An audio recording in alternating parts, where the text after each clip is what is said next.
Selamat pagi saudara-saudara. Sebelum kita memulai membaca Alkitab, mari kita berdoa. Terima kasih Bapa, kami bersyukur pagi ini bisa bangun dengan tubuh yang sehat tanpa kurang apapun. Sebelum kami melakukan aktivitas hari ini, kami rindu untuk membaca Alkitab Tuhan, untuk melandasi hidup kami dengan kebenaran-Mu. Oleh sebab itu kami semakin hari semakin berkenan di hadapan-Mu Tuhan. Urapilah setiap kami Tuhan, di dalam nama Tuhan Yesus. Haleluya. Amin. Raja damai yang akan datang. Suatu tunas akan keluar dari tunggul Isai, dan taruk yang akan tumbuh dari pangkalnya akan berubah. Roh Tuhan akan ada padanya, roh hikmat dan pengertian, roh nasihat dan keperkasaan, roh pengenalan dan takut akan Tuhan. Iya, kesenangannya ialah takut akan Tuhan. Ia tidak akan menghakimi dengan sekilas pandang saja atau menjatuhkan keputusan menurut kata orang. Tetapi ia akan menghakimi orang-orang lemah dengan keadilan dan akan menjatuhkan keputusan terhadap orang-orang yang tertindas di negeri dengan kejujuran. Ia akan menghajar bumi dengan perkataannya, seperti dengan tongkat, dan dengan nafas mulutnya ia akan membunuh orang fasik. Ia tidak akan menyimpang dari kebenaran dan kesetiaan. Seperti ikat pinggang tetap terikat pada pinggang. Serigala akan tinggal bersama domba dan macan tutul akan berbaring di samping kambing. Anak lembu dan anak singa akan makan rumput bersama-sama dan seorang anak kecil akan mengiringnya. Lembu dan beruang akan sama-sama makan rumput dan anaknya akan sama-sama berbaring. Sedang singa akan makan jerami seperti lembu. Anak yang menyusu akan bermain-main dekat liang ular tedung, dan anak yang cerai susu akan mengulurkan tangannya ke sarang ular beludak. Tidak ada yang akan berbuat jahat atau yang berlaku busuk di seluruh gunungku yang kudus, sebab seluruh bumi penuh dengan pengenalan akan Tuhan, seperti air laut yang menutupi dasarnya. Maka pada waktu itu, taruk dari pangkal Isai akan berdiri sebagai panci-panci bagi bangsa-bangsa. Dia akan dicari oleh suku-suku bangsa dan tempat kediamannya akan menjadi mulia. Sisa-sisa Israel akan kembali.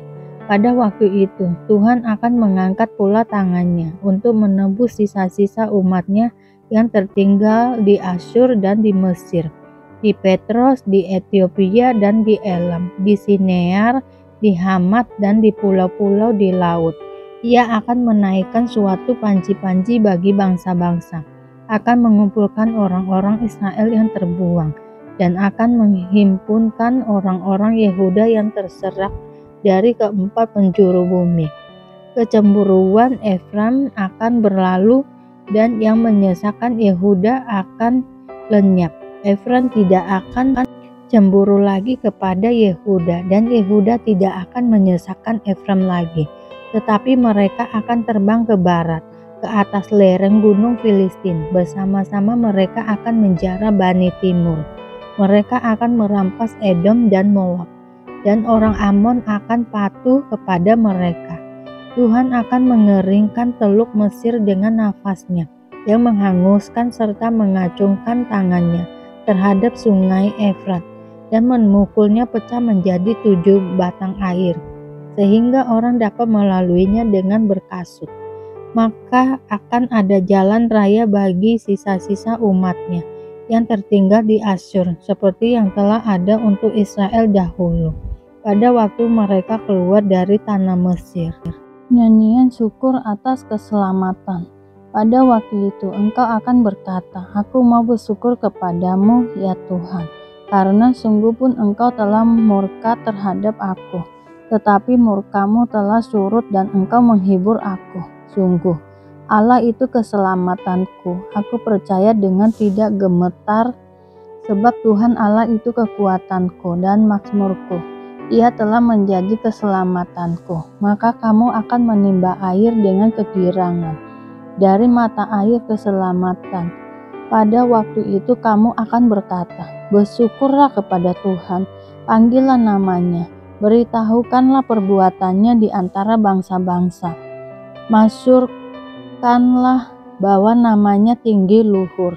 Bermakmurlah bagi Tuhan sebab perbuatannya mulia. Baiklah hal ini diketahui di seluruh bumi. Berserulah dan bersorak-sorailah hai penduduk Sion, sebab yang Maha Kudus Allah Israel agung di tengah-tengahmu. Hukuman terhadap bangsa-bangsa, ucapan ilahi terhadap Babel. Ucapan ilahi terhadap Babel yang dinyatakan kepada Yesaya bin Amos. Naikkanlah panji-panji di atas gunung yang gundul. Berserulah terhadap mereka dengan suara nyaring. Lambaikanlah tangan supaya mereka masuk ke pintu-pintu gerbang para bangsawan. Aku ini telah memerintahkan orang-orang yang kukuduskan, telah memanggil orang-orang perkasaku untuk melaksanakan hukuman murkaku, orang-orangku yang beria-ria dan bangga. Ada suara keramaian di atas gunung-gunung, seperti suara kumpulan orang yang besar jumlahnya, suara kegaduhan dari kerajaan-kerajaan, dari bangsa-bangsa yang berkumpul. Tuhan semesta alam sedang memeriksa pasukan perang. Mereka datang dari negeri yang jauh, ya, dari ujung langit, yaitu Tuhan serta yang melaksanakan amarahnya untuk merusakkan seluruh bumi. Merataplah, sebab hari Tuhan sudah dekat. Datangnya sebagai pemusnahan dari Yang Maha Kuasa.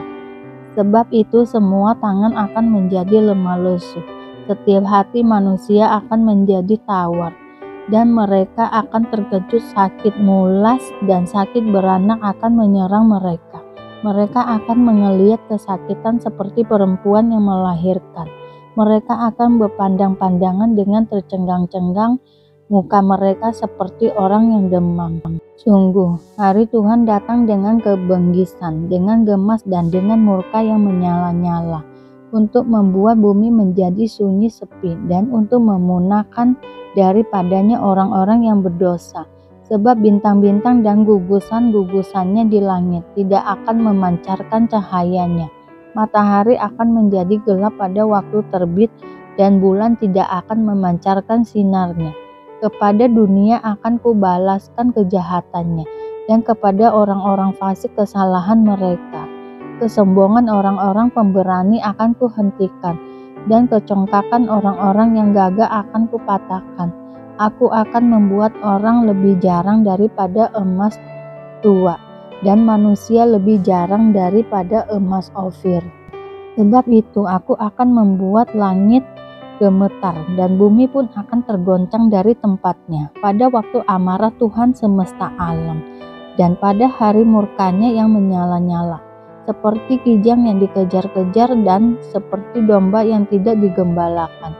Demikianlah mereka akan berpaling masing-masing kepada bangsanya dan melarikan diri masing-masing ke negerinya. Setiap orang yang didapati akan ditikam, dan setiap orang yang tertangkap akan rebah mati oleh pedang. Bayi-bayi mereka akan diremukkan di depan mata mereka. Rumah-rumah mereka akan dirampoki dan istri-istri mereka akan ditiduri. Lihat, aku mengerahkan orang Madai melawan mereka, orang-orang yang tidak menghiraukan perak dan tidak suka kepada emas. Panah-panah mereka akan menembus orang-orang muda. Mereka tidak akan sayang kepada buah kandungan, dan mereka tidak menaruh kasihan kepada anak-anak.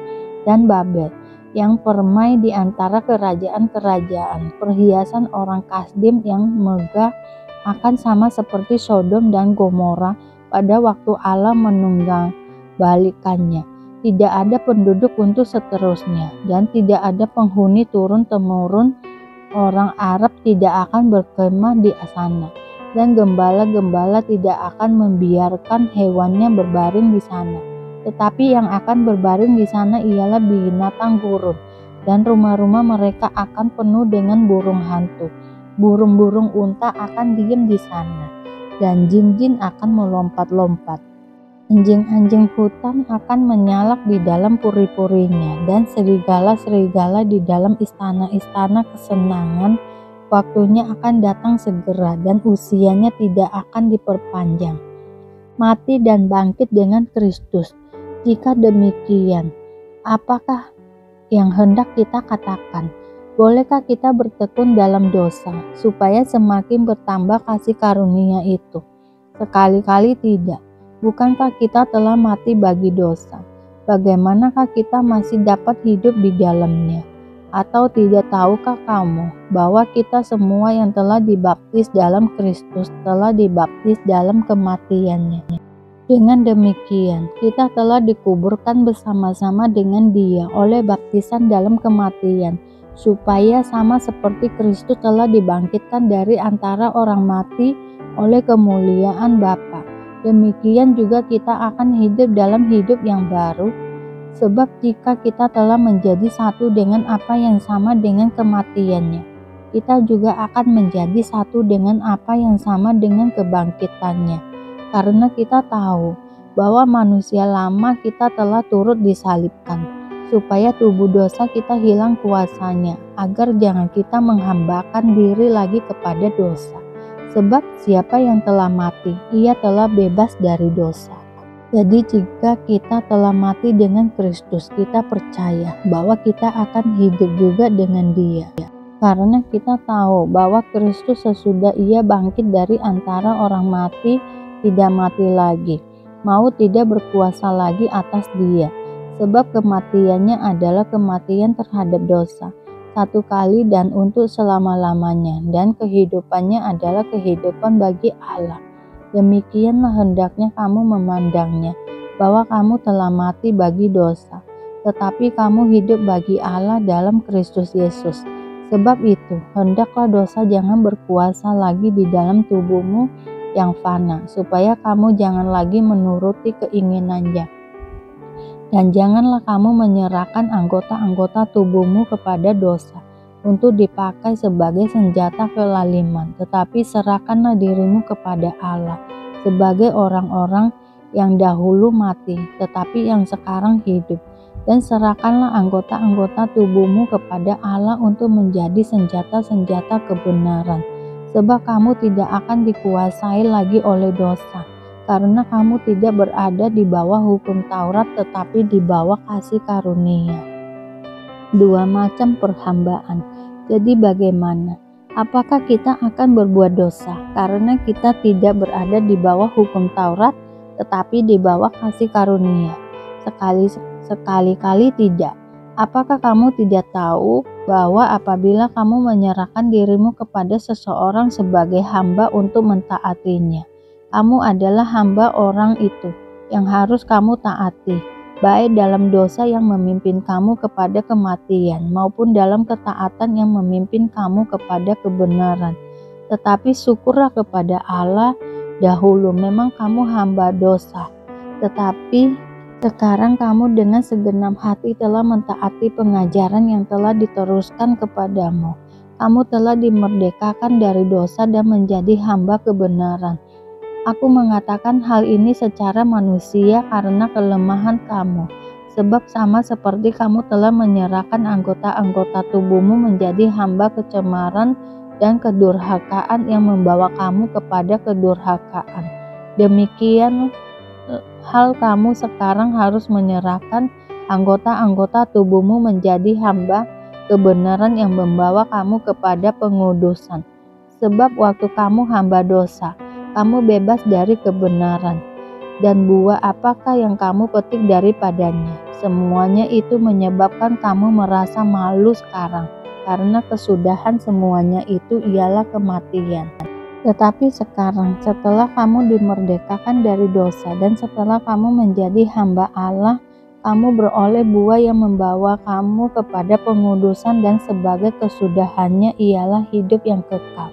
Sebab upah dosa ialah maut, tetapi karunia Allah ialah hidup yang kekal dalam Kristus Yesus Tuhan kita. Terima kasih Bapa untuk hari ini, sehingga kami dapat membaca Alkitab-Mu Tuhan. Mari doa Bapa kami. Bapa kami yang di surga, dikuduskanlah nama-Mu, datanglah kerajaan-Mu, jadilah kehendak-Mu di bumi seperti di surga. Berikanlah kami pada hari ini makanan kami yang secukupnya, dan ampunilah kami akan kesalahan kami, seperti kami juga mengampuni orang yang bersalah kepada kami. Dan janganlah membawa kami ke dalam pencobaan, tetapi lepaskanlah kami daripada yang jahat, karena Engkaulah yang mempunyai kerajaan dan kuasa dan kemuliaan sampai selama-lamanya. Terima kasih Bapa. Kami selalu bersyukur atas apapun Tuhan berikan hidup kami. Engkau tidak pernah meninggalkan kami ya Bapa. Hidup kami akan senantiasa berkecukupan di dalam-Mu. Di dalam nama Tuhan Yesus kami berdoa dan mengucap syukur. Amin, amin, amin. Tuhan Yesus memberkati.